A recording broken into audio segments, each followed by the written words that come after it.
এই শোনো, চ্যানেলটি সাবস্ক্রাইব করে ঘন্টাটি বাজিয়ে দিও, কেমন?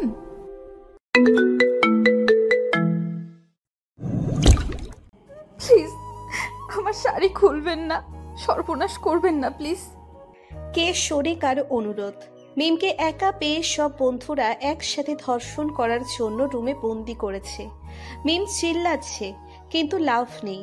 মেহেদি নিজে তার প্রেমিকাকে বন্ধুদের হাতে তুলে দিয়েছে।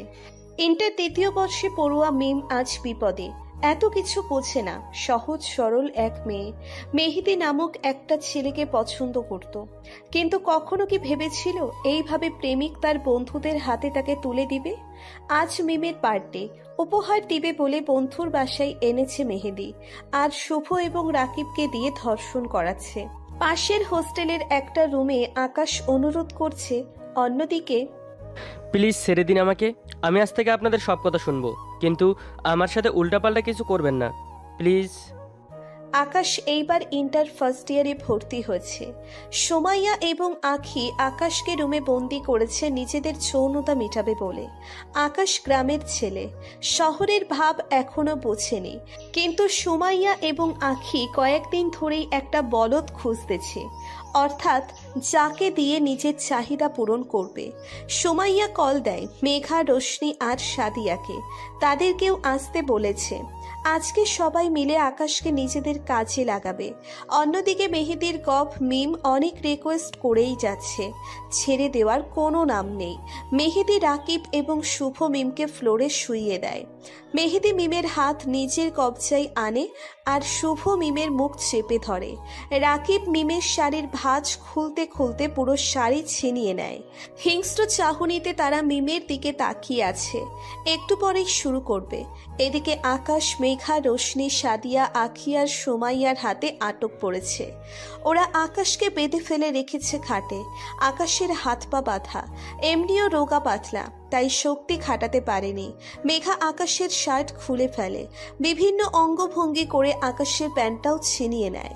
আকাশ চিৎকার দিতে চাইলে তারা আকাশের মুখে আকাশের শার্ট ঢুকিয়ে দেয়। দুই রুমে দুই কাহিনী। এক জায়গায় ছেলেরা ধর্ষণ করছে মেয়েকে, অন্য জায়গায় মেয়েরা ধর্ষণ করছে ছেলেকে। চলুন পরিচয়টা জেনে আসি। মেহেদি, শুভ আর রাকিব হচ্ছে কোটিপতি বাবাদের বিগড়ে যাওয়া ছেলে, মানে টাকার গরমে তারা যা ইচ্ছে করতে পারে। যেমন এখন নিজের গফকে ধর্ষণ করছে ফ্রেন্ডদের দিয়ে, নিজেও সামিল হয়েছে। অন্যদিকে সোমাইয়া, মেঘা, রোশনি, আখি আর সাদিয়াও ধনী ব্যক্তিদের সন্তান। মেয়ে পড়াশুনো করবে তাই ছেড়ে দিয়েছে স্বাধীনভাবে। স্বাধীন তো আছে, নইলে কি ছেলেকে রেপ করা যায়? কলেজেও বেশ নাম ডাক ওদের। মেয়ে হয়েও ছেলেদের উপর বেশ অত্যাচার করে। মেয়ে বলে অনেকে সম্মান দিয়ে কিছু বলে না, কিন্তু মনে মনে যেমন সবাই ভয় পায়, আবার তেমনি ঘৃণা করে। এদিকে আকাশকে খাটে ফেলে একের পর এক কুকর্ম চালাচ্ছে সোমাইয়া, মেঘা, রোশনি, আখি আর সাদিয়া। আকাশ অনিচ্ছাকৃত চোখ বন্ধ করে শুয়ে যাচ্ছে। অন্যদিকে মিমকে পুরো নগ্ন করে ধর্ষণ চালাচ্ছে তারা। মিম নিস্তেজ হয়ে পড়ে আছে ফ্লোরে। অভাগীর মতো এতক্ষণ অনেক ঝড় সয়ে নিয়েছে, কিন্তু মেহেদি, শুভ আর রাকিব মিমকে ছেড়ে দিবে না। জানে ছেড়ে দিলে মিম যদি কোনো পদক্ষেপ নেয়। শুভ বলল, কি রে মেহেদি, তোর গার্লফ্রেন্ড তো একটা মাল, তুই একা কিভাবে সামলাতি? যাই বলিস, এখন এই আপদের ব্যবস্থা করতে হবে, নয়তো বাহিরে গিয়ে মামলা করব। যা বলেছিস, কিন্তু কিভাবে কি করবি? মেরে ফেলবি? কি এটা ঠিক হবে? বাঁচতে তো হবে। ওকে বালিতে, তাকে পরকালে পাঠাচ্ছি। এদিকে আকাশকে দিয়ে কাজ চালাচ্ছে সুমাইয়া, মেঘা, রোশনি, আখি আর সাদিয়া। আকাশকে জোরপূর্বক ট্যাবলেট সেবন করিয়া উত্তেজিত করে তারা। 40 মিনিট বাদে ওরাও শান্ত হয়। নিজেদের বাঁচাতে হবে, করতে হবে খুন। তারাও প্ল্যানিং করলো আকাশকে খুন করবে। রাত 2টো বাজে। মিমের লাশ নিয়ে বের হয় মেহেদি, শুভ আর রাকিব। এদিকে সুমাইয়া, মেঘা, রোশনি, আখি আর সাদিয়া আকাশের লাশ নিয়ে আসে। কলেজের পিছনেই একটা ময়লার ড্রেন আছে। মেঘা আকাশের লাশ ফেলার সময় দেখে আরো একটি লাশ। মেঘা বলল, ব্যাপার কি? এই লাশ কার? আমাদের কলেজেরই মনে হচ্ছে না? মিম নামের মেয়েটার মতো। এটা মিমি। বাদ দে, চল এই আপদকে ফেলে যেতে হবে। সোমাইয়া, মেঘা, রোশনি, আখি আর সাদিয়া চলে যায় নিজেদের হোস্টেলে। আখি নিজের রুমে গিয়ে দরজা বন্ধ করে ফেলে।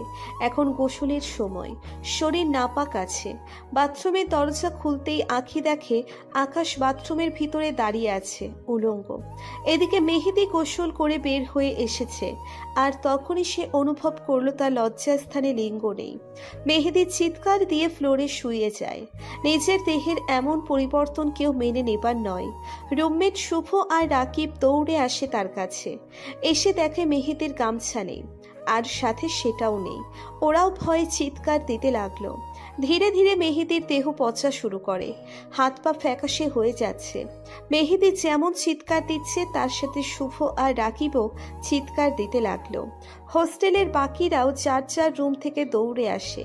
মেহেদি ফ্লোরে শুয়ে কাতরাচ্ছে, শরীর পচতে থাকে ওর। হাতের মাংসগুলো ধীরে ধীরে পচা শুরু করে। মেহেদি সহ্য করতে পারে না। সবাই ভয়ে আতঙ্ক হয়ে আছে। পচতে পচতে অবশেষে মেহেদি স্থির হওয়া শুরু করেছে। মুখের মাংসও ঝরতে লাগলো তার। কাঁপতে কাঁপতে পুরো স্থির হয়ে যায়। পুরো রুম নিস্তেজ। শুভ একটু একটু এগিয়ে মেহেদির দিকে আসে, এসে ওর পাশে বসে। এরপর পচা হাতের রগ স্পর্শ করতেই শুভ পিছু হাঁটতে লাগলো। সবাই আবার চিৎকার দিতে লাগলো। মেহেদি আর নেই, মারা গেছে সে। অন্যদিকে আখি ওয়াশরুমে আকাশের চিন্তা লাশ দেখেই আবার ওয়াশরুম ত্যাগ করে। দৌড়ে পালানোর চেষ্টা করতেই আখি উপলব্ধি করে হঠাৎ দরজা বন্ধ হয়ে যায়। আখি চিৎকার দিতে যাবে তখনই লাইট অফ হয়ে যায়। রুমের বাহিরের লাইটের আলোয় আখি বুঝতে পারে তার রুমের কোনায় কেউ দাঁড়িয়ে আছে। কিছুক্ষণ আগে যেহেতু আকাশকে দেখেছে, সেই হিসেবে এইটাও আকাশ হতে পারে। আখি বুঝতে পারে না যে মৃত ব্যক্তি কিভাবে ফিরে আসবে। আখি ভয়ের মধ্যে বলতে লাগলো, আকাশ, যা হয়ে গেছে হয়ে গেছে, আমি ক্ষমা চাচ্ছি, আমাকে মাফ করে দাও, আর করবো না আমরা এমন, দয়া করে ছেড়ে দাও। আখির কথার পর রুমের কোনায় থাকা লোকটি জবাব দিল, তবে জবাবটা কোনো ছেলের নয়, একটা মেয়েলি কণ্ঠ আসতে লাগলো। কিসের মাফ? আমি মারা গেছি, আমাকে তোমরা মেরে ফেলেছো। চলো, যে কারণে মেরেছো সেই কাজটাই হোক। এদিকে আসো, আমার কাছে আসো। আকাশ, তোমার কণ্ঠ মেয়েদের মতো কেন? আর তুমি মারা গেলে আবার এসেছো কিভাবে? আর কোনো জবাব আসেনি। হঠাৎ আখির জামা খুলে যায়। নিচু থেকেই জামা খোলা কোনো মামুলি কাজ নয়। আখি চিৎকার দিয়ে দরজার কাছে চলে আসে। এমন সময় আখির বাকি জামাও নিজে নিজে খুলে যায়। আখি আরো চিৎকার দিতে লাগলো। তখনই দরজা হুট করে খুলে গেছে। আখির চিৎকারে এতক্ষণে হোস্টেলের সব মেয়েরা দরজার সামনে হাজির হয়ে গেছে। দরজা খুলতেই আখিকে খালি গায়ে দেখে সবাই হাসতে শুরু করে। আখি রুমের ভিতরেও আবার ঢোকার সাহস পায়নি। সবাইকে ঠেলে ভিড়ের ভিতর দিয়ে দৌড়তে থাকে। সবাই আখির দিকে তাকিয়ে হাসতে লাগলো। কেউ কেউ ভিডিও করা শুরু করেছে। আখি না পেরে দৌড়ে ছাদের দিকে চলে যেতে লাগলো। ভিড়ের ভিতর সুমাইয়া, মেঘা, রোশনি আর সাদিয়া দাঁড়িয়ে আছে। তারাও অবাক হয়ে গেছে। এমন অর্থ উলঙ্গ হয়ে আখি দৌড়চ্ছে কেন? আখি সোজা সিঁড়ি বেয়ে ছাদে চলে যায়। আখির এমন দৌড় ফেসবুক লাইভে চলছে। কলেজের বাকি মেয়েদেরকে আখি কম চালায়নি। প্রতিদিন একটা না একটা মেয়েকে আখির সহ বাকিরা র্যাগিং করাতো। জেদটা সবার মনেই ছিল। সুযোগের সৎ ব্যবহার সবাই করে। ফেসবুক লাইভে আখির এই দৃশ্য অল্প কিছুক্ষণে ভাইরাল হয়ে গেছে। কেউ লাইভ ভিডিও ডাউনলোড করে ইউটিউবে আপলোড দিতে লাগলো। টাইটেল হচ্ছে, একই করলেন কলেজের পড়ুয়া এক ছাত্রী। এদিকে সবাইকে এড়িয়ে আখি সোজা ছাদে চলে যায়। ছাদের দরজা বন্ধ করে দেয় আখি। আখির পিছন পিছন সুমাইয়া, মেঘা, রোশনি আর সাদিয়া চলে আসে। সাথে বাকিরাও আসতে লাগলো। সবাই ছাদের দরজা পেটাচ্ছে। আর এদিকে আখি দরজা খোলার নামই নিচ্ছে না। ভিডিও ভাইরাল হওয়ায় পাশের হোস্টেল থেকে ছেলেরাও দৌড়ে আসে। স্যার, দারোয়ান আর রাস্তার অনেক ছেলেরাও আসে। গাড়ির শব্দ শোনা যায় মাঠে। হয়তো সাংবাদিকও চলে এসেছে। আখি ছাদের দরজা বন্ধ করে আছে। সবাই ডাকছে কিন্তু সাড়া নেই। ছেলেরা এসে দরজা ভাঙার জন্য প্রস্তুতি নেয়। পিছনে শত শত ক্যামেরা প্রস্তুত। দরজা খোলার পর আখির অর্ধ উলঙ্গ দেহ দেখানোর জন্য লাইভ ভিডিও চলছে পুরো বাংলাদেশ আর ইন্ডিয়াতে। ছেলে মেয়ে সবাই চোট বেঁধে দেখছে কি হতে যাচ্ছে। এদিকে সাংবাদিকরা টিভিতে লাইভ শুরু করেছে। রাতারাতি এই ঘটনাটাই ছড়িয়ে পড়েছে। ছেলেরা দরজায় আঘাত করতে করতে ভেঙে ফেলে। সবাই আগ্রহ নিয়ে ছাদের উপর উঠতে লাগলো। হাজার হাজার মানুষ সিঁড়িতে লাইন বেঁধেছে। ছাদের মধ্যে সবাই দৌড়ে গিয়ে দেখে ছাদের উপরে পিলারের যে রডগুলো দাঁড়িয়ে আছে সেই রড আখির পিঠ দিয়ে ঢুকে পেট দিয়ে বের হয়ে গেছে। পরনে শুধু ছোট্ট জিন্স, আর পুরো দেহে কিচ্ছু নেই তার। মৃত আখির এই দেহ দেখে যাচ্ছে পুরো দেশ। মুখ দিয়ে রক্ত যাচ্ছে তার, গায়ের মধ্যে হাজারো নখের চিহ্ন। হইচই শুরু হয়ে গেছে, কিন্তু কে বা কারা মেরেছে তার রহস্য রয়ে গেছে। ছাদে তো কেউ ছিল না, তবে কি এটা আত্মহত্যা? কিন্তু নখের দাগকার আর আখিকে কে উলঙ্গ করেছে? একই সময়ে পাশের হোস্টেলে মেহেদি নামক ছেলেটা খুন। এই খুনের যোগসূত্র এক না তো? এরকম হাজার হাজার প্রশ্ন ছুড়ে দিয়ে স্ট্যাটাস হচ্ছে ফেসবুকে। কেউ কেউ পেজে আপলোড দিচ্ছে আখি হত্যার বিচার চাইতে হলে ডান পাশে লাইক দিন। এরকম সচরাচর কাহিনী তৈরি হয়ে যায়। কিন্তু সুমাইয়া, মেঘা, রোশনি আর সাদিয়া ব্যাপারটা অন্যভাবে নেয়। সাদিয়া বলল, এইটা মোটেও স্বাভাবিক নয়। আখির বডি পোস্টমর্টেম করার পর অবশ্যই বুঝবে সে সেক্স করেছিল। আকাশের লাশ তখন এমনিতেই বের হয়ে যাবে। আকাশের সাথে তানিয়ার কি হয়েছে তা জানার জন্য আকাশের তথ্য শুরু হবে। এতে আমরাও ধরা খেতে পারি, কারণ আমাদেরও ডিএনএ ধরা খেতে পারে। এইখানে সিআইডি এর ডক্টর অভিষেক আছে বলে তো মনে হয় না। আর এভাবে নাও হতে পারে। যদিও মানলাম হয়েছে, কিন্তু এতে কি হবে? আমরা আকাশের সাথে যৌন মিলন করেছি, এটাই তো। আখির মৃত্যুর অপবাদ তো আর পাবো না। কিন্তু আকাশের মৃত্যুর অপবাদ তো পাবো, সেও তো মৃত। আকাশের লাশ ট্রেনে ফেলেছি, এতক্ষণে ভাসতে ভাসতে নদীতে চলে গেছে, কিছু হবে না। কিন্তু সাদিয়া, একটা ব্যাপারে কনফিউজড আছি। আখি হঠাৎ এমন করলো কেন? তার রুমে কি কেউ ছিল? সেটাই তো মাথায় ঢুকছে না আমার। আচ্ছা, আত্মার ব্যাপার নেই তো এখানে? তুই এই ভয় নিয়েই থাক, এইসব কিচ্ছু হয় নাকি ভিতর ডিম? আরে হতেও তো পারে। চল গুগল ঘেটে দেখি আত্মা হাজির করাতে পারি কিনা। এতে উত্তরও পাবো, আর আত্মা আছে কিনা নেই সেটাও জানবো। আচ্ছা শুন, আমার জানা মতো এক জ্যোতিষী আছে, সে এসব ভূত প্রেতের কাজ করে, তাকে ডাকি চল। সেসব জানতে পারলে? কিছুই হবে না, আমরা তার কাস্টমার, প্রকাশ করবে না। ওকে, কাল যাই। এখন গেলে সন্দেহ বেড়ে যাবে অনেকের। কথা বলা শেষ করে সবাই ঘুমানোর প্রস্তুতি নেয়। সুমাইয়া, মেঘা, রোশনি আর সাদিয়া আজ একসাথেই ঘুমাচ্ছে। মেঘা সবার কিনারায় শুয়েছে। চোখ লেগে আসতে যাবে তখন মেঘার কানে একটা শব্দ আসতে লাগলো, স্পষ্ট আখির কণ্ঠ। ওয়াশরুম থেকে আকি কান্না করে বলছে, মেঘা বোন আমার, এদিকে আয় না একটু, খুব কষ্ট হচ্ছে আমার। মেঘা বোন, আমাকে সাহায্য কর, আমি আর পারছি না এই যন্ত্রণাময় কাজ করতে। কথাটা শুনেই মেঘা লাফিয়ে উঠে যায়। পেছনে তাকিয়ে দেখে সবাই ঘুমে তলিয়ে গেছে। এদিকে ওয়াশরুম থেকে আবার শব্দ এলো, মেঘা আমাকে বাঁচা বোন, আমাকে মেরে ফেলবে এরা। মেঘা আর সহ্য করতে না পেরে দৌড়ে যায় ওয়াশরুমে। দরজাটা খুলতেই মেঘা দেখে আকাশ উলঙ্গ হয়ে দাঁড়িয়ে আছে। এইটা দেখেই মেঘা গলা ফাটিয়ে এক চিৎকার দেয়। এদিকে শুভ আর রাকিব ভয়ের মধ্যে আছে প্রচুর। তাদের চোখের সামনে এত বড় ঘটনা ঘটেছে। শুভ অবশেষে চিন্তা করলো গ্রামের বাড়িতে থাকা তার একটা ফ্রেন্ডকে জানাবে। সে রহস্য নিয়ে ব্যস্ত থাকে সব সময়। নাম রিয়াজ। ছোটবেলায় তার সাথেই কাটানো, কিন্তু রিয়াজ গ্রামের এক কলেজে ভর্তি হয় আর শুভ চলে আসে ঢাকায়। অবশেষে সিদ্ধান্ত নিল রিয়াজকে জানাবে এইটা, যদি সে তাদের বাঁচাতে পারে, কারণ মেহেদির সাথে ঘটে যাওয়া ঘটনা যাতে তাদের সাথে না হয়। এসব ভেবে শুভ রুমের বাহিরে আসে। এসেই দেখে মেহেদি একটা ছুরি হাতে নিয়ে দাঁড়িয়ে আছে। চোখ প্রচন্ড লাল, মুখ পচা গলা হয়ে আছে। মেহেদির চোখগুলো খুবই ভয়ঙ্কর, এক ভয়ঙ্কর চাহনি তার চোখে। শুভও জোরে এক চিৎকার দিয়ে ওঠে। আচ্ছা, আকাশ মৃত হলে ফিরে আসে কিভাবে? যদিও আকাশ হয়ে থাকে, তবে সে মেয়েলি কণ্ঠে কথা বলে কেন? সে কি আসলেই আকাশ নাকি অন্য কেউ? মেহেদি মরেছে এক অলৌকিক ঘটনায়, সে ফিরে আসবে কেন? যদিও সে আত্মা হয়ে ফিরে আসে, তবে তার বন্ধুর সামনে কেন? এইটাও কি আসলে মেহেদি নাকি অন্য কিছু? এদিকে মেঘা ওয়াশরুমে আকাশকে দেখে পিছু দৌড়াতে চেষ্টা করে। আখির গলার কণ্ঠে আকাশ কিভাবে ডাকতে পারে? মেঘা পালাতে চেয়েও পারেনি যেতে। পা দুটো যেন কেউ শক্ত করে বেঁধে দিয়েছে। মেঘা জোরে এক চিৎকার দেয়। মেঘার চিৎকারে জেগে যায় সাদিয়া, রশনি আর সুমাইয়া। ওরা বিছানা ছেড়ে সবাই ওয়াশরুমের দিকে এগিয়ে আসে।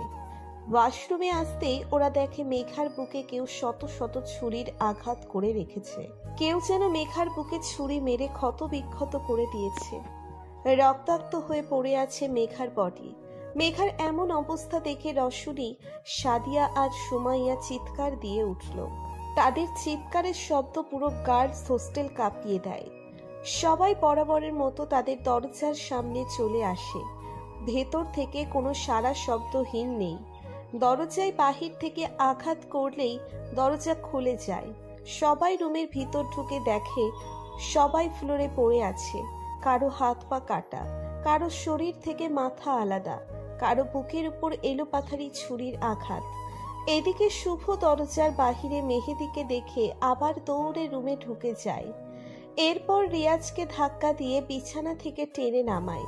শুভ কিছু বলার আগেই রিয়াজ বলল, আরে গার্ল হোস্টেল থেকে কিসের হইচই আসছে, চল জলদি গিয়ে দেখি।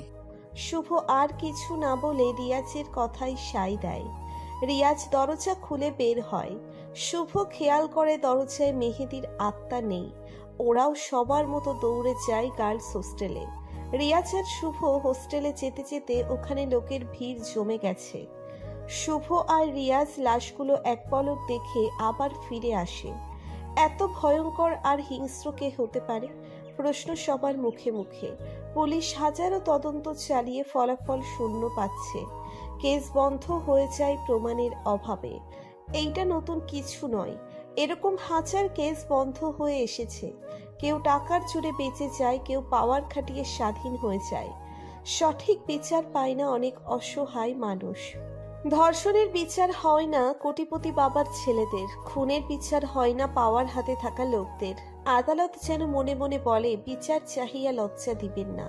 তাদের জন্য এরকম কেউ নিশ্চয়ই দরকার, যারা অদৃশ্য, যারা ঝাপসা হয়ে থাকে, যাদের স্পর্শ করার সুযোগ থাকে কিন্তু করতে পারে না। তারা ছায়া, তারা অন্ধকার জগতে কালো মানব। হোক তার সাইকো, বিচার তো করবে সঠিক। কথাগুলো বলেছিল গ্রাম থেকে আসা রাকিবের বন্ধু রিয়াজ। এখন রাখ তো, কী সব বলে যাচ্ছিস? কথার আগামাথা কিছুই নেই তোর। এই রহস্যময় কথাগুলো সবসময় আমার মাথার কোনো দিক দিয়ে যেন যায়। কেন, খারাপ কি বললাম? তোর হোস্টেলে মেহেদির সাথে যে কাজটা হয়েছে, হতে পারে সেটা কোনো এমনি মানব যে আড়াল থেকে বিচার করে। মেহেদি অপরাধী ছিল, সাথে তোরাও অপরাধী। তোদের সাহায্য করলে তো আমিও ফেঁসে যেতে পারি। রিয়াজ, এভাবে কেন বলছিস? তোকে গ্রাম থেকে এখানে এনেছি এসব বলার জন্য? আমরা মানছি আমাদের ভুল হয়েছে, কিন্তু মেহেদি তো ভুলের মাসুল দিয়েছে। আমার মনে হয় তুই আমাদের বাঁচাতে পারবি। আচ্ছা, আজ অব্দি তোমাকে কোনো ভূত প্রেত বশ করতে দেখেছিস? আমি কি করে তোদের বাঁচাবো? এখানে এসে তো এখন আমার নিজেরই ভয় হচ্ছে। আমি জীবন নিয়ে যেতে পারবো কিনা কে জানে। তোকে ছোটবেলা থেকে চিনি আমি, খুবই সহজ সরল কিন্তু রহস্যময়। তোর ছোটবেলার কথা মনে আছে? একটা পাখি তোর সাথে কথা বলছিল, তুই তোর আম্মুকে বলিসনি, সে পাখি তোকে বলছিল দরকার হলে ডাক দেওয়ার জন্য। আজ তো আমরা বিপদে, তাকে একটু স্মরণ কর ভাই প্লিজ। ও শিট, এই কথা আমার মাথায় আগে কেন আসেনি? তাহলে তো সেদিনের রহস্য খুঁজে পেতাম। কিসের রহস্য? কয়দিন আগে আমার সাথে এক অলৌকিক ঘটনা ঘটে, খুব অদ্ভুত ঘটনা। একটা অদ্ভুত মেয়ের সাথেও দেখা হয়। মেয়েটি অনেক রহস্যময়ী। সম্মানী দর্শক, রিয়াজের সাথে ঘটে যাওয়া ঘটনা নিয়ে একটা গল্প আছে, যেটা এই গল্পের সিজন 1 নামে পরিচিত। শুনতে চাইলে কমেন্ট করুন, 10,000 কমেন্ট পড়লে গল্পটি দিব ইনশাল্লাহ। তো আমাকে খুলে বল, কি হয়েছিল? বাদ দে না, এখন শোন, তোদের ঝামেলাটা নিয়ে কথা বলি। গুগল সার্চ করি চল। কোনো এক কবিরাজের কাছে গিয়ে আমরা মেহেদির আত্মাকে হাজির করাবো। এরপর তাকে জিজ্ঞেস করব তার ইচ্ছে কি, সে কেন ফিরে এসেছে আর কেন এসব করছে। এরকম কবিরাজ আদৌ কি আছে? আলী বাবা নামক এক জ্যোতিষী আছে। আমি ওনার পেজ ফলো করি সব সময়। চল ওনার কাছে যাই। যতদূর জানি গাজীপুর চৌরাস্তার উত্তরে ওনার বাসা। গিয়ে কাউকে জিজ্ঞেস করে নিব। তো এখনই চল। কি বলিস? রাত 8টা বাজে এখন। আরে এদিকে জীবনে 12টা বাজতে চলেছে, চল। ওকে। রিয়াজ, রাকিব আর শুভ রওনা হয় গাজীপুর।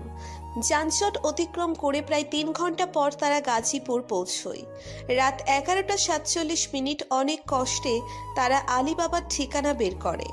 বাসায় ঢুকতেই আলীবাবার এক কর্মচারী দরজা খোলে। এরপর রিয়াজ আলী বাবার সামনে গিয়ে বলল, ক্ষমা চেয়ে নিচ্ছি এত রাত বিরক্ত করার জন্য। আসলে আমি চাইনি এত রাতে আসতে, কিন্তু পরিস্থিতি বাধ্য করছে। ক্ষমার চোখে দেখবেন। তোমাদের আসার কথা আমি আগেই জানতাম। 10টায় ঘুমিয়ে যাই আমি। কি হয়েছে তোমাদের সব জানি আমি। বসো নিচে। রিয়াজ, শুভ আর রাকিব ফ্লোরে বসে পড়ে। অবাক হয়ে যায় তারা। এই আলীবাবা মিছে কোনো জ্যোতিষী নয়, তা বোঝা যাচ্ছে। কর্মচারী একটা মোমবাতি জ্বালায়। এদিকে লাইট অফ করে দেয় আর একজন। রুম অন্ধকার। একটা মোমবাতির আলোয় রুমটা কোনোভাবে উজ্জ্বল হয়ে আছে। তিনি চোখ বন্ধ করে রিয়াজদের উদ্দেশ্যে বলল, মোমবাতি নিভে গেলে পুরো রুম অন্ধকার হয়ে যাবে। এই রুমে মোট 3টা আত্মা আসবে। ওনার কথা শুনে রিয়াজ বলল, 3টা কেন? আমরা তো শুধু মেহেদির আত্মার সাথে কথা বলতে চেয়েছি।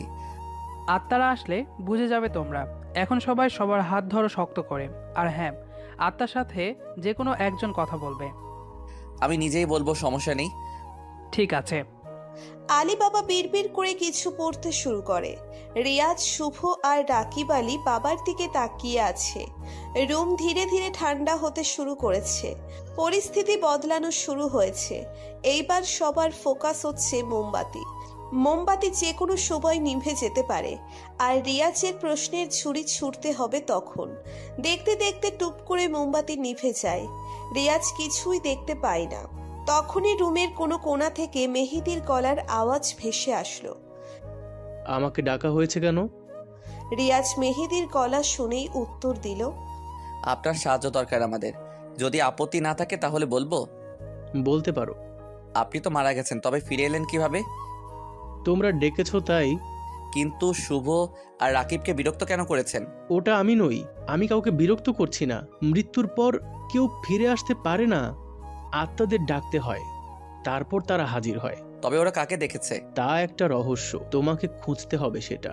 আত্মাদের আমি কিভাবে খুঁজবো? তারা আত্মা নয়। মৃত মানুষ কখনো ফিরে আসে না।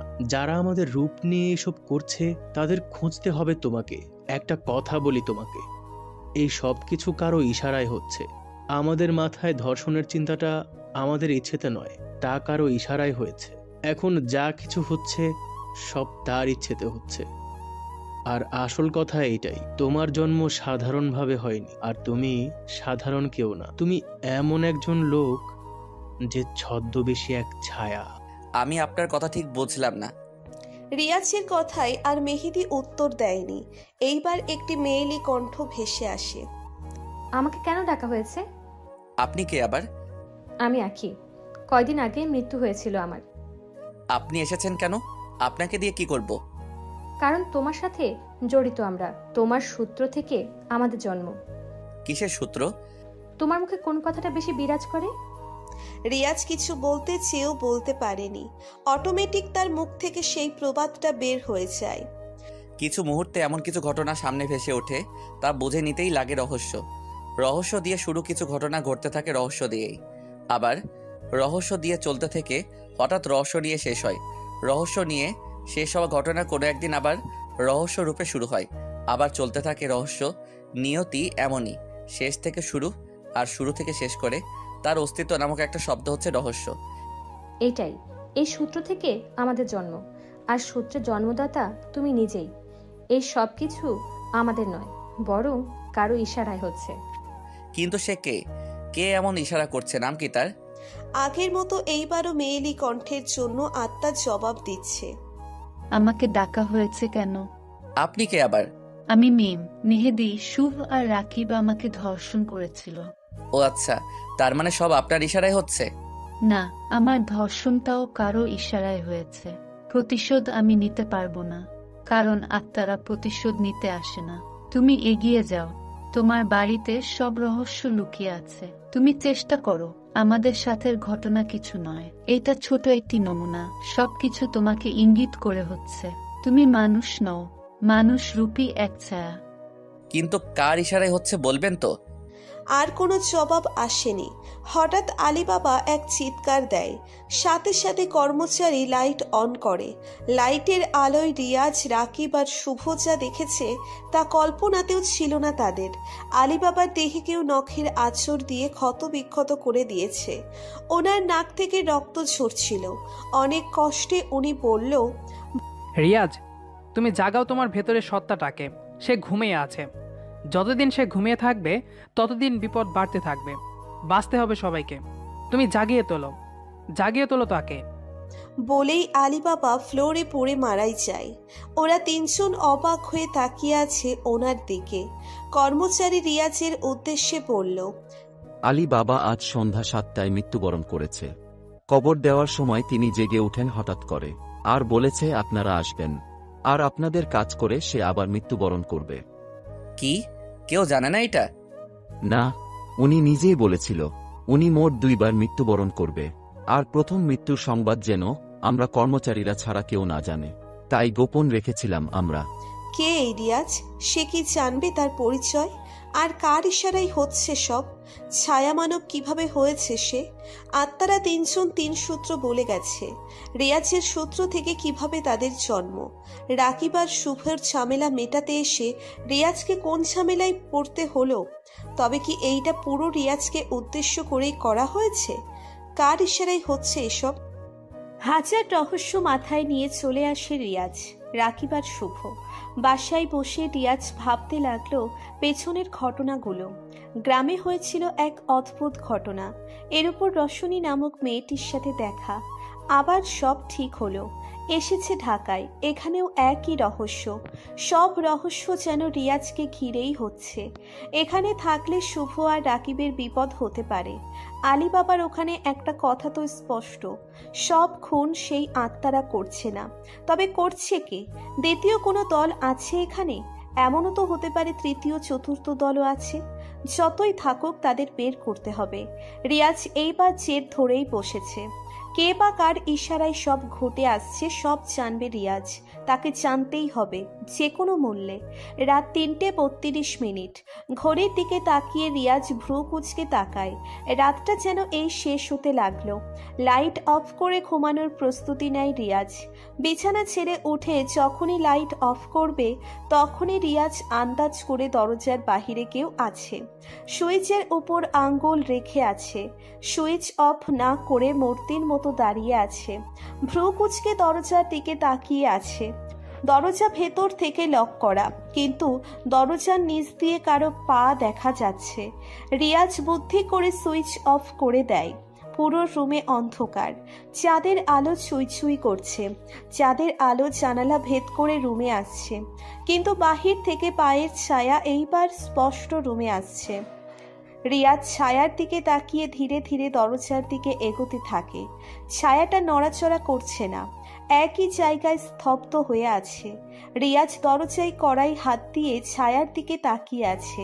বাহিরে যা আছে থাকুক। রিয়াজ হুট করে দরজা খুলে ফেলে। দরজা খুলে বাহিরে তাকিয়ে দেখে কেউ নেই। নেই ছায়া, আর নেই কোনো মানুষত্ব অস্তিত্ব। রিয়াজ দৌড়ে দরজার বাহিরে আসে। এসে দেখে এখানেও কেউ নেই। হোস্টেল মাঠের ওপারে একটা বটগাছ আছে। রিয়াজের চোখ আকর্ষণ করে সেই বটগাছ। রিয়াজ ভালো করে বটগাছের দিকে তাকিয়ে দেখে যান্ত্রীয় একটা মেশিন দেখা যাচ্ছে। লাইটের আলোয় যান্ত্রীয় মেশিনটা স্পষ্ট দেখা যায়। দেখতে গোল কিন্তু অনেক বড়। রিয়াজ বারান্দায় এসে আরো খেয়ালি চোখে তাকায়। আর তখনই সেকেন্ডের মাথায় একটা সবুজ আলো রিয়াজের দিকে ধেয়ে আসতে লাগলো। রিয়াজ নিজেকে সরিয়ে নেওয়ার আগেই আলোটা রিয়াজের গায়ে লেগে যায়। রিয়াজ উপলব্ধি করে তার দেহ অবশ হচ্ছে, শক্তি ক্ষয় হচ্ছে। লড়িয়ে পড়ে রয়েছে রিয়াজ বারান্দায়, চোখ দুটো বন্ধ হয়ে এসেছে, নিঃশ্বাস যেন এখনই বন্ধ হয়ে যাবে। রিয়াজ অনেক চেষ্টা করেও নিজেকে কন্ট্রোল করতে পারে না, চোখ তার ইচ্ছের বিরুদ্ধে বন্ধ হয়ে আসে। রিয়াজ অনেক কষ্টে বিন্দু ধারণ চোখ মেলে, আর এইটুকু খেয়ালে রিয়াজ দেখে দুইজন চান্ত্রীয় মানব তার দিকে এগিয়ে আসছে। তাদের হাতে দুইটা অদ্ভুত যন্ত্র, পুলিশের হাতে যেমন রাইফেল থাকে তেমনি কোনো অস্ত্র, তবে তা ভিন্ন ধরনের। এইটুকু দেখে রিয়াজের চোখ আবার বন্ধ হয়ে যায়, আর কিছু মনে থাকে না তার। কি ব্যথা ও মাগো! রিয়াজ চমকে ওঠে। তার হাত পা বেঁধে শুইয়ে রেখেছে একটা বেডে। রুমের চারিদিক বিভিন্ন ওষুধপাতি, সামনে আছে একজন অদ্ভুত লোক, সবাই চশমা পরে চোখে, ওনার চশমা নাকের ডগায়, গায়ে সাদা একটা জামা, দেখতে ডক্টরের মতো। রিয়াজ ওনাকে বলল, কে আপনি আর আমি কোথায়? বিচলিত হবেন না, আগে বলুন আপনি এখন কেমন অনুভব করছেন? ঠিক আছেন আপনি? রাখুন আপনার অনুভব, ব্যথায় গলা জ্বলে যাচ্ছে। কি খাইয়েছেন আমায়? ও, আপনাকে ড্রেপিক্সটন দেওয়া হয়নি? ওয়েট, ওষুধটা খেয়ে নিন, গলা ব্যথা ভালো হয়ে যাবে। এই ভাই দাঁড়ান, না না, আপনি তো বয়সে আমার দাদুর সমান। ভাই বলছি কেন? দেখুন এসব পরে করুন, আগে বলুন আমাকে কোথায় নিয়ে এসেছেন। দয়া করে ক্ষিপ্ত হবেন না মিস্টার রিয়াজ, একটু পরে আপনাকে সব ক্লিয়ার করা হবে। নিন, এই ড্রেপিক্সটনটা খেয়ে নিন, আগে আপনার সুস্থতা হওয়া জরুরি। কোরবানির গরুর মতো হাত পা বেঁধে রাখলে ওষুধ কিভাবে নিব? ও সরি, দাঁড়ান আমি এক্ষুনি খুলে দিচ্ছি। লোকটি রিয়াজের হাত পা খুলে ফেলে। রিয়াজ তাকিয়ে দেখে ডক্টরের যন্ত্রপাতির বক্সে একটি ধারালো ছুরি দেখা যাচ্ছে। সুযোগ বুঝে রিয়াজ লাফ দিয়ে উঠে ছুরিটা নিজের আয়ত্তে নিয়ে আসে। এরপর ডক্টরের মুখের সামনে ছুরি ধরে বলল, আগে বলুন আমাকে এখানে কেন এনেছেন, উদ্দেশ্য কি আপনার? মিস্টার রিয়াজ, এই সামান্য অস্ত্র আপনার হাতে মানায় না, আপনার হাতে থাকবে আরো বড় শক্তিশালী অস্ত্র। এই অস্ত্র থেকে তো আপনার দাঁত আরো বেশি মজবুত। মানে কি? ছুরিটা একটু জোরে চাপ দিন তো, দেখুন ছুরির কি হাল হয়। রিয়াজ ডক্টরের কথায় ছুরিটা মুঠোয়ের মাঝে আরো শক্ত করে ধরে, আর অদ্ভুতভাবে ছুরিটা হাতের মধ্যে ভেঙে চুরমার হয়ে গেছে। অদ্ভুত ঘটনা। রিয়াজ ছুরিটা হাত থেকে ফেলে দিয়ে অবাক হয়ে ডক্টরের দিকে তাকিয়ে রইল। ডক্টর এবার আরেকটা ছুরি নিয়ে হুট করে রিয়াজের বুকে ঢুকিয়ে দেয়। রিয়াজ চোখ বড় বড় করে তাকিয়ে আছে ডক্টরের দিকে। ডক্টর হেসে যাচ্ছে। রিয়াজ আবার তার বুকের দিকে তাকিয়ে দেখে ছুরিটা ভেঙে নিচে পড়ে গেছে, অথচ রিয়াজের বুকে একটু ক্ষতচিহ্ন হয়নি। নিজের দেহের চামড়া এত মজবুত কখন হলো রিয়াজ নিজেও বুঝতে পারে না। ডক্টর বলল, দেখলেন আপনার শরীর কতটা মজবুত? এসব ছুরি চাপাতি আপনার দেহের কাছে কিছুই না। আপনি আমার শরীরকে কি করেছেন? আমার শরীর এত শক্ত কিভাবে হয়েছে? ঠান্ডা হন মিস্টার রিয়াজ, বসুন, আপনাকে সব বলা হবে। আপনার গলা ব্যথার জন্য এই ড্রেপিক্সটনটা খেয়ে নিন। আমার কোনো গলা ব্যথা নেই, হাতের বাঁধনি খোলার জন্য বাহানা ধরেছিলাম। আরে আপনি আসতে না আসতেই তো ট্রেনিংয়ে জিতে গেলেন। শয়তান মারতে হলে শয়তান হতে হয়। তার মানে কি আপনিও শয়তান? আমি তো আপনার সাথে শয়তানি করলাম। হ্যাঁ, আপনি ভালো জোকস বানাতে পারেন। কোন অ্যাঙ্গেল থেকে জোকার দেখাচ্ছে আমাকে? না, তা কবে বললাম? তো আমার কথায় দাঁত কেলাচ্ছেন কেন? হ্যাঁ, আপনার সাথে কথা বললেই হাসি পায়। যাই হোক, বাদ দিন। এবার শান্ত গলায় বলুন আপনার কি কি জানতে ইচ্ছে। আগে বলুন আমি কোথায়? DOMM এর ল্যাবে। কি বললেন? DO ma'am? আরে না, DOMM। ডিআইও। বাদ দিন, ধীরে ধীরে হয়ে যাবে। এটা কিসের ডিও ম্যাম? এমন অদ্ভুত নাম কেন এটার? এই ল্যাব হচ্ছে অশুভ শক্তির বিনাশকারীর বাসা। তুমি এখন ল্যাবে আছো। এই রাজ্য অনেক বড়, সব ঘুরে দেখাবো পরে।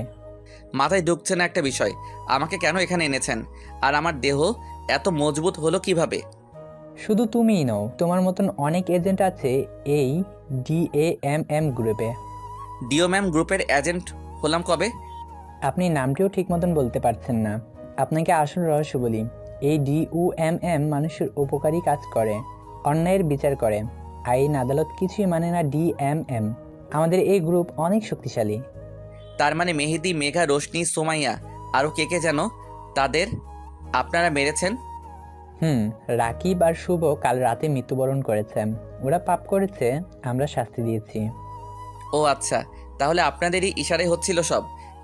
না, পাপ মানুষ নিজের ইচ্ছে করে, আর শাস্তি আমরা নিজের ইচ্ছায় দিই। আপনার বন্ধুরা আপনাকে ডেকে আরও বড় ভুল করেছেন। আপনাকে ট্রেনিং দেওয়া হচ্ছিল, কিন্তু ওদের জন্য আপনি আমাদের খুব কাছে চলে এসেছিলেন, যার জন্য আপনাকে ট্রেনিং পুরোপুরিভাবে দেওয়া হয়নি। এখন থেকে আপনাকে এখানে ট্রেনিং দেওয়া হবে। ট্রেনিং দিচ্ছিলেন আমাকে? তার মানে আমাকে জঙ্গলে নিয়ে যাওয়ার রহস্যটা এই ডিও ম্যাম করেছে? আপনি আবারও ভুল নাম উচ্চারণ করছেন কেন? জিলাপির মতো একটা নাম দিয়েছেন, এইটা মুখ দিয়েও বের হয় না। আর কোনো নাম খুঁজে পাননি? আচ্ছা বাদ দিন। হ্যাঁ, আপনাকে জঙ্গলে নিয়ে যাওয়া হয়েছে আমাদের ইশারায়। ট্রেনিং ছিল যেখানে আপনি সফল হয়েছেন। আর রোশনি নামক সেই মেয়েটি? সেও আমাদের এজেন্ট। মিথ্যে বলেছিল আপনাকে। সে এখানেই আছে। তাকে আপনার সাথে পাঠিয়েছিলাম যাতে আপনাকে সাহায্য করতে পারে, কিন্তু মিশন শেষে সে নিজেই অবাক হয়ে এসেছে আপনার দানবীয় রূপ দেখে। অর্থাৎ আমি সত্যি সত্যি দানব হয়েছিলাম? ল্যাবে আপনার পুরো শরীরের কাজ হয়েছে।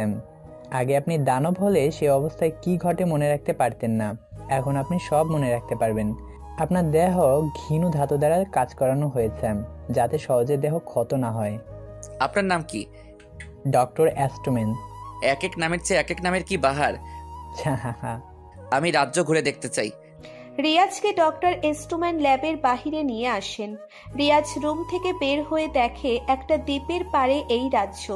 পেছনে ইয়াব বড় পাথরের পাহাড়, পাথরের সাথে মিশ্রণ এই রাজ্য। সামনে হচ্ছে সাগর। রিয়াজ চারপাশে দেখতে দেখতে খেয়াল করে সাগরের মাঝে একটা লোক দাঁড়িয়ে আছে। তৎক্ষণাৎ রিয়াজ ডক্টর এস্টুম্যানকে বলে, দেখুন, সাগরের মাঝে একটা লোক দাঁড়িয়ে আছে। আপনার চোখে ধ্রুব লেন্স লাগানো হয়েছে। দূরের বস্তু একমাত্র আপনিই দেখতে পারবেন স্পষ্ট, আমাদের সাধারণ চোখে দেখা যাবে না। দাঁড়ান, আমি যন্ত্রটা নিয়ে আসি, দেখি আপনি কাকে নোটিশ করলেন।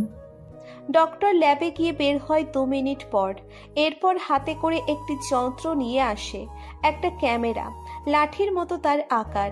ডক্টর এস্টুম্যান তার চোখের সামনে এনে দেখতে লাগলেন। হুট করে তিনি রিয়াজের হাত ধরে বললেন, ও মাই গড, আমাদের DUMM এর লোকেশন পেয়ে গেছে সে। জলদি চলুন, তাকে আটকাতে হবে। আর আপনাকেও লুকাতে হবে। আপনার ট্রেনিং এখনো শেষ হয়নি, পুরোপুরিভাবে প্রস্তুত না আপনি। ডক্টর এস্টুম্যান রিয়াজের হাত ধরে দৌড়তে লাগলো রুমের দিকে। রিয়াজও ওনার পেছন পেছন দৌড়চ্ছে। দেওয়ালের একটা লাল সুইচে চাপ দিলেন ডক্টর এস্টুম্যান। তখনই দেওয়াল 2 ভাগ হয়ে একটা সুড়ঙ্গ তৈরি করে। রিয়াজকে নিয়ে ভিতরে নামতে লাগলো ডক্টর এস্টুম্যান। পুরো রাজ্যে একটা রেড সিগন্যাল দিচ্ছে। রাজ্যের বাকিরা প্রস্তুতি হচ্ছে যুদ্ধের জন্য। রিয়াজকে নিয়ে ডক্টর এস্টুম্যান রাজ্যের নিচে একটা রুমে নিয়ে যায়। রুমটাই অনেক কম্পিউটার। বাহিরের সিসিটিভি ফুটেজের সকল ইনফরমেশন এখানে জমা হয়। ডক্টর এস্টুম্যান সব কম্পিউটার চালু দিয়ে চেয়ারে বসে। কম্পিউটারে রিয়াজ দেখতে পায় রাজ্য থেকে একটা যান্ত্রিক রোবট, অর্থাৎ তাকে যারা হোস্টেল থেকে এনেছিল, তারা উড়ে উড়ে যাচ্ছে সাগরের দিকে। কিছুক্ষণ পর পর সাগরে বিস্ফোরণ হয়, অর্থাৎ DOMM এর রোবটগুলো পেরে ওঠে না অদ্ভুত সেই মানবের সাথে। কিছুক্ষণ পর সাগরে থাকা সেই মানব দ্বীপে চলে আসে। গায়ে কালো একটা স্যুট, বুকের মধ্যে যান্ত্রিক একটি মেশিন, যার দ্বারা সে বুলেট নিক্ষেপ করে। রাজ্যের সামনে দ্বীপের উপর লড়াই শুরু হয়। DOMM এর অনেক সদস্য আহত আর নিহত হচ্ছে। রিয়াজ ডক্টর এস্টুম্যানের দিকে তাকিয়ে আছে। ওনাকে বেশ চিন্তিত দেখা যাচ্ছে। রিয়াজ আবার কম্পিউটারে তাকায়, দেখতে পায় রশনি এগিয়ে যাচ্ছে শত্রুর দিকে।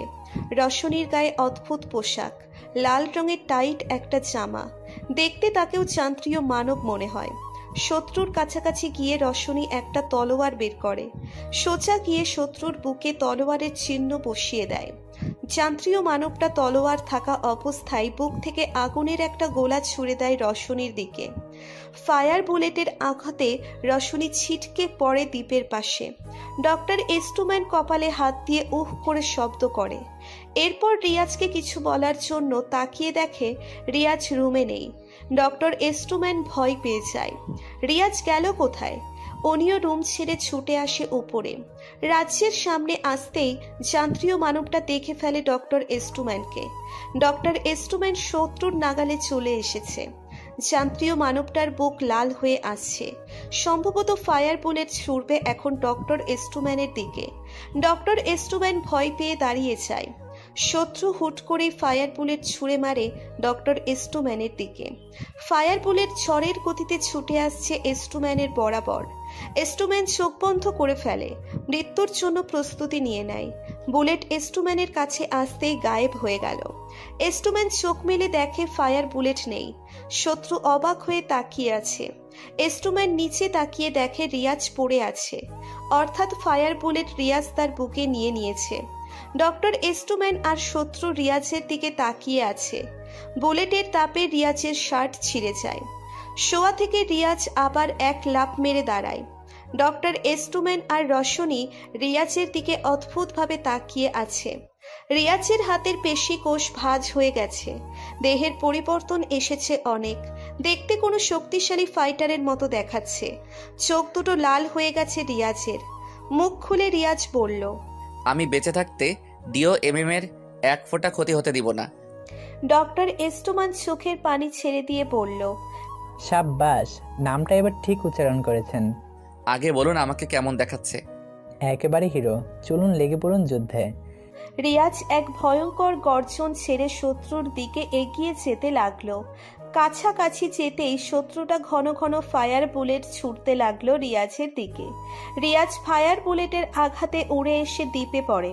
রশনি মাথায় হাত দিয়ে বলল, পুরানো পাগলের ভাত নেই, নতুন পাগলের আমদানি। রিয়াজ শোয়া অবস্থায় রশনির দিকে তাকিয়ে বলল, খেলা এখনো বাকি। রিয়াজ আবার শত্রুর দিকে মুখ করে দাঁড়ায়। চোখটা বন্ধ করে রিয়াজ ভাবতে লাগলো। যান্ত্রিক মানবটা রিয়াজের দিকে অবাক দৃষ্টিতে তাকিয়ে আছে। রিয়াজের দেহের গঠন ধীরে ধীরে বড় হতে লাগলো। শরীর থেকে লোম গজাচ্ছে, আকারে বড় হতে লাগলো সে। দানব রূপে পরিণত হতে লাগলো রিয়াজ। হুট করে চোখ মেলে রিয়াজ এক ভয়ঙ্কর গর্জন আর ভয়ঙ্কর চাহনি নিয়ে ছুটতে লাগলো শত্রুর দিকে। শত্রুটা রিয়াজের এমন দানবীয় দেহ দেখে নিজেই ভয় পেয়ে যায়। রিয়াজের ভয়ঙ্কর চাহনি যেন শত্রুটাকে ঘায়েল করে ফেলছে। শত্রুটা ফায়ার বুলেট ছুঁড়ে মারে রিয়াজের দিকে।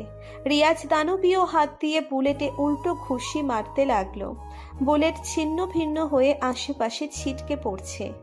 এক লাফ দিয়ে রিয়াজ যান্ত্রিক মানবটার মুখে ঘুষি মারে। উড়ে গিয়ে শত্রু দ্বীপের কিনারায় ছিটকে পড়ে। এরপর রিয়াজ আবার এক লাফে তার কাছে চলে যায়। শত্রুটা ভয়ের চোখে ভয়ঙ্কর চাহনির দিকে তাকিয়ে আছে। রিয়াজ শত্রুর বুকে এক ঘুষি দিয়ে যন্ত্রটা ভেঙে ফেলে। নষ্ট হয়ে যায় মেশিন। শত্রু ধীরে ধীরে স্থির হতে লাগলো। রিয়াজ এক হাতে শত্রুর মাথা ধরে, অন্য হাতে শত্রুর পা ধরে এক টানে দুই টুকরো করে ফেলল। শেষ হয়ে যায় শত্রু। রিয়াজ উপরের দিকে তাকিয়ে এক ভয়ঙ্কর গর্জন ছেড়ে বসে পড়ে। আবার দেহ ধীরে ধীরে মানুষের রূপে ফিরে আসতে লাগলো। কিছুক্ষণ পর নিজের রূপে এসে হাঁটু গেড়ে বসে পড়ে রিয়াজ। কি ব্যথা মাগো। কেমন অনুভব করছেন মিস্টার রিয়াজ? ক্লান্ত লাগছে। ট্রেনিং এর আগেই যুদ্ধে নেমেছেন, ভালোই যুদ্ধ করেছেন ট্রেনিং ছাড়া। রোশনি কোথায়? অন্য ল্যাবে চিকিৎসা চলছে। আমাদের 36 জন এজেন্ট আহত আর 7 জন নিহত হয়েছে। সবাই আপনার তারিফ করেছে। তাদের সাথে দেখা করতে চাই আমি। এখন আপনার বাড়ি ফেরার সময়। আপনার মা খুব চিন্তিত আছে, তিনি আপনার অপেক্ষায় আছেন। সত্যি তো? মায়ের সাথে দেখা করা জরুরি আমার। আমাদের আকাশ যন্ত্র দিয়ে আপনাকে দিয়ে আসবো একটু পর, আগে বিশ্রাম নিন। আমি ঠিক আছি, চলুন রওনা দেওয়া যাক। আপনার মর্জি। ল্যাব থেকে বের হয়ে ডক্টর এস্টুম্যান রিয়াজকে ছাদে নিয়ে যায়। এরপর ওনার পকেট থেকে একটি খেলনা প্লেন বের করে। রিয়াজ বলল, বাচ্চাদের মতো খেলতে ভালোবাসেন নাকি? ডক্টর এস্টুম্যান মুচকি হেসে প্লেনটার উপরে একটা সুইচে চাপ দেয়। সাথে সাথে প্লেনটা শব্দ করতে লাগলো। এস্টুম্যান প্লেনটা ছুঁড়ে মারলো সামনে, আর সাথে সাথে প্লেনটা গোল একটা প্লেনের মতো হয়ে যায়। ডক্টর এস্টুম্যান বলল, চলুন যাত্রা শুরু করা যাক। আরো কত কি যে দেখবো। প্লেনে ওঠার কয়েক সেকেন্ডের মাথায় ডক্টর এস্টুম্যান বলল, নামুন। কেন যাবেন না? চলে এসেছি। কোথায়? আপনার বাসার ছাদে। এত তাড়াতাড়ি? DOMM আপনাকে আরো অনেক কিছু দেখাবে। আর হ্যাঁ, আপনি প্রস্তুতি নিন পরবর্তী মিশনের জন্য। কিসের মিশন? আমাদের DOMM এর হাত অনেক লম্বা। কিছুক্ষণ আগে খবর এসেছে মালদ্বীপ থেকে আমাদের 6 জন এজেন্ট নিখোঁজ হয়ে গেছে। তারা অনেক অদ্ভুত যন্ত্র আবিষ্কার করতে পারে, আর আমি জানি কে নিয়েছে তাদের। DUMM এর একজন শত্রু আছেন যে গত 32 বছর ধরে আমাদের শেষ করতে চায়। আমরা অশুভর রহস্য বিনাশ করি, আর তারা শুভর শক্তিকে বিনাশ করতে চায়। তাদের মেইন লিডারকে আজ অবধি কেউ দেখেনি, সে কোথায় থাকে তাও কেউ জানে না। তার নাম ব্ল্যাক ডেভিল। আজকে যার সাথে যুদ্ধ করেছেন সে তার একজন প্রহরী। এইবার বুঝুন সে কতটা শক্তিশালী। 5 দিন পর আপনাকে আবার নিয়ে যাব আমরা। DUMM এর মেইন সদস্যরা মিলে মিটিং বসাবে সেদিন। তখন আপনাকে সকলের সাথে পরিচয় করানো হবে, আর আমাদের সেই 6 জন নিখোঁজ হওয়া এজেন্টকে উদ্ধার করতে যেতে হবে আপনাকে। আমি পারবো। আপনার বাবা কে ছিলেন জানেন? জন্মের পর আমি কোনোদিন বাবাকে দেখিনি। উনিও আমাদের DUMM এর সদস্য ছিলেন। মানে? পরের বার সব জেনে যাবেন। নামুন, অনেকক্ষণ কথা বলে ফেলেছে। রিয়াজ প্লেন থেকে নামতেই প্লেনটি চোখের পলকে হারিয়ে যায়। রিয়াজ রুমে এসে দেখে তার আম্মু ঘুমোচ্ছে। মায়ের পাশে গিয়ে রিয়াজ ওনার কপালে একটা চুম্বন এঁকে দেয়। এরপর নিজের রুমে চলে আসে।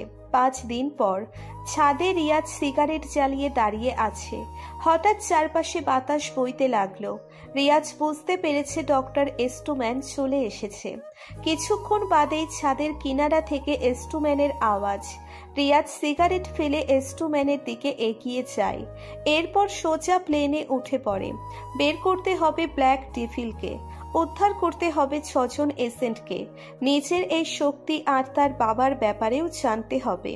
এই 5 দিনে মেঘা রিয়াজকে অনেক কিছু বলেছে। ডক্টর এস্টুম্যান সুইচ চাপ দিতেই একটা যান্ত্রীয় মেয়ের ভয়েস শোনা গেল। Now it's time to fly, get ready, 3, 2, 1, go.